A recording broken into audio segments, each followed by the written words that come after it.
One story that has been particularly popular among artists across history is the time that Hercules spent time with Queen Omphale. It started with an archery contest in which Hercules participated after he finished his 12 labors, which I discussed in the previous video. The winner of the contest could marry Iole, a beautiful princess. Of course, Hercules won the contest, but then the father and all except one of her brothers refused to give Iole to him, because they were afraid that Hercules would get into a fit of madness and kill her just like he had done with his earlier wife and kids, which was the reason he had to complete the 12 labors. One brother of Iole, named Apotheosis, however, supported Hercules. But before he could help him marry Iole, Apotheosis was killed by Hercules when he had another episode of madness. After this incident, an oracle convicted Hercules to become the slave of Omphale for 1 to 3 years, and that all the money he earned during that time would be sent to the family of the man he killed, at least according to some version of the story. Other versions tell that Hercules had already killed the father and brothers of Iole, and that his year of servitude was just to purify himself.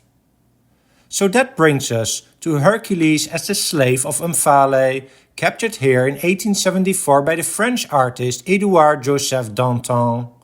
The reason this story has become so popular among artists is that it was a rare occurrence of a reversal of the classical sexual roles of a man and a woman. Here, Queen or Princess Omphale is the mistress and the mighty Hercules is the slave. It provided artists with a whole host of opportunities. For example, showing how Hercules was holding a spool of wool while Omphale and her maids were spinning the wool.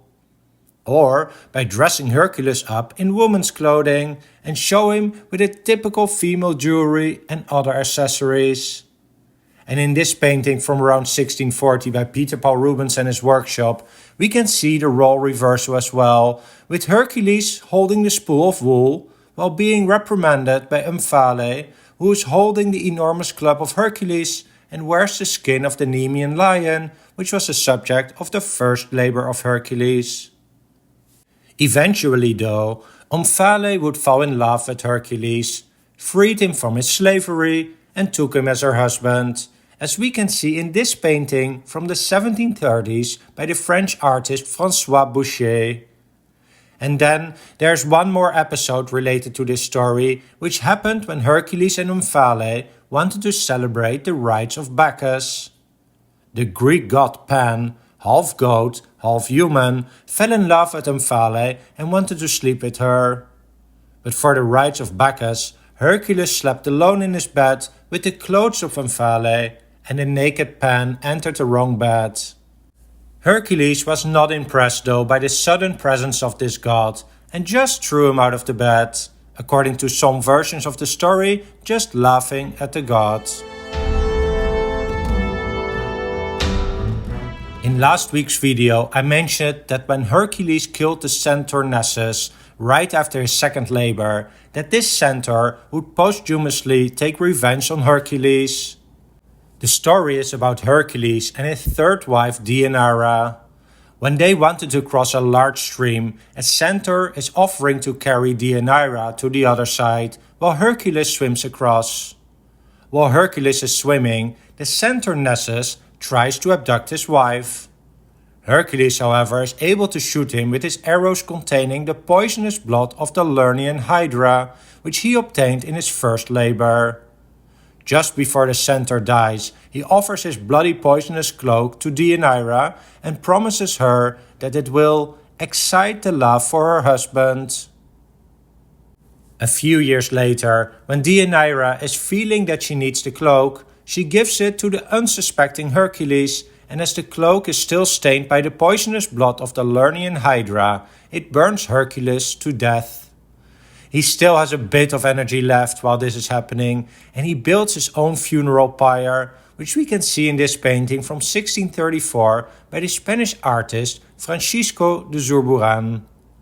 However, while he is dying, Zeus raises him to Mount Olympus to become one of the immortal gods.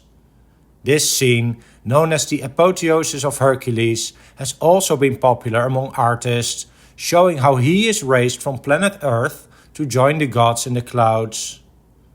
Here's, for example, a painting from the 17th century Dutch artist Daniel Vertangen, showing Hercules at the bottom right, raising through the clouds, entering the world of the unsuspecting gods. So, that is why Hercules is considered both a mythological hero and an immortal god, something that only happened to a select few in Greek mythology, including Perseus and Dionysus. And on Mount Olympus, Hercules would finally reconcile with the goddess Hera, who had made his life so difficult. If you go through the various mythological authors and stories, many of them relate one or more episodes in which Hercules was involved and which I have not even mentioned in the current and my 2 earlier videos about his life.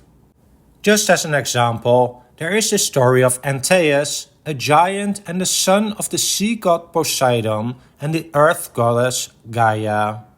Antaeus was immortal as long as he touched the earth. Hercules met him just before or after he completed his 11th labor, which was collecting 3 golden apples from the Hesperides. Antaeus would challenge everyone who passed by to a wrestling match.